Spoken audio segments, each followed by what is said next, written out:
Levanta-te, Senhor, entra no lugar do teu repouso, tu e a arca de tua fortaleza. Vistam-se de justiça os teus sacerdotes e exultem os teus fiéis.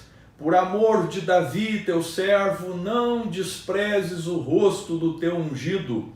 Salmo de número 132, versículos de 8 a 10. Estamos, meus irmãos, na noite desta quinta-feira, diante do 13º Salmo de romagem, provavelmente escrito pelo sábio Salomão, por ocasião da inauguração do templo. Trata-se de uma oração. Salomão ora para que Deus, em sua bondade, nunca se esqueça de suas promessas e as realize para o bem de seus filhos e para a sua glória. Aqui está, meus irmãos, a oração de alguém que amava Deus de todo o coração. O primeiro livro dos Reis, capítulo de número 8, versos de número 54 a 60, descreve uma porção de palavras ditas por Salomão por ocasião desta oração, na hora em que a arca está sendo introduzida ao Santo dos Santos. Salomão se coloca em pé e abençoa o povo de Deus, a igreja peregrina que existe para a glória de Deus. Igreja esta que vive na presença do Senhor para o glorificar.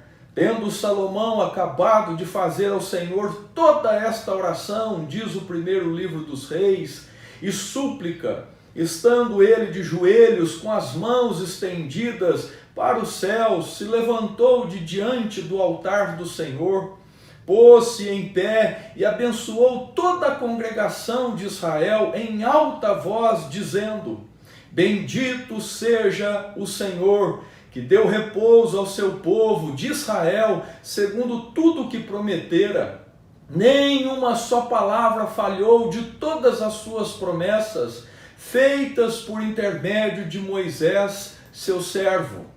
Igreja peregrina que inclina o seu coração para fazer a vontade de Deus, segue a oração de Salomão: o Senhor nosso Deus seja conosco, assim como foi com nossos pais, não nos desampare e não nos deixe, a fim de que assim incline o nosso coração para andarmos em todos os seus caminhos e guardarmos os seus mandamentos e os seus estatutos e os seus juízos que ordenou a nossos pais. Igreja peregrina que está com a mente cativa à palavra de Deus, que estas minhas palavras, ora Salomão, com que supliquei perante o Senhor, estejam presentes diante do Senhor nosso Deus, de dia e de noite, para que faça Ele, o próprio Deus, justiça ao seu servo e ao seu povo de Israel,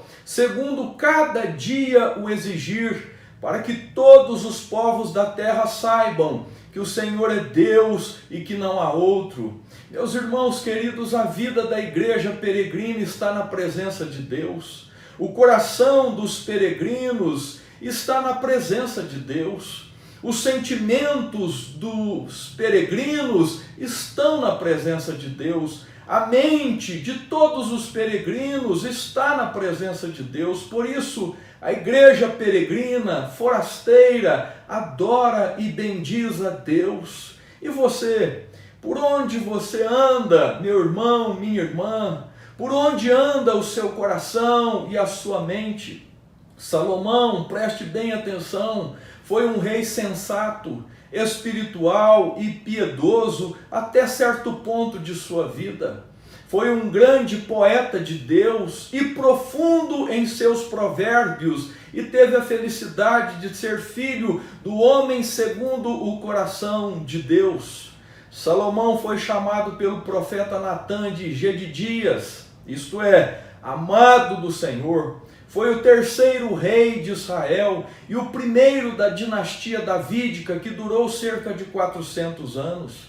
Ele teve a oportunidade de pedir sabedoria a Deus e não a desperdiçou. Salomão amava ao Senhor. Teve a tarefa de manter e de controlar o extenso território que lhe foi deixado pelo seu pai e a árdua tarefa de efetuar a transição das tribos de Israel para um governo central.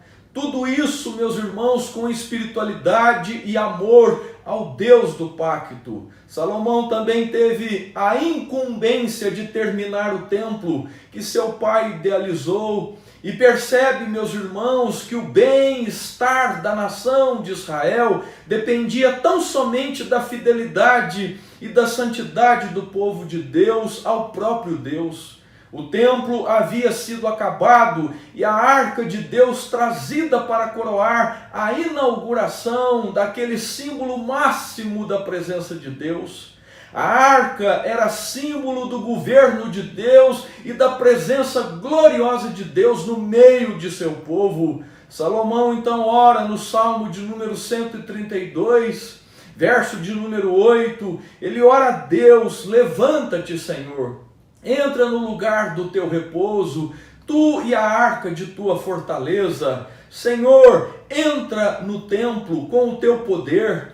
Poder aqui, meus irmãos, simbolizado no maná, na lei, na vara, elementos que estavam ali dentro da arca do concerto, tipos de Cristo, símbolos de Cristo, o próprio Cristo. É como que Salomão estivesse orando: levanta-te, Senhor, entra na tua igreja, lugar do teu repouso, tu e o teu Cristo, a arca da tua fortaleza.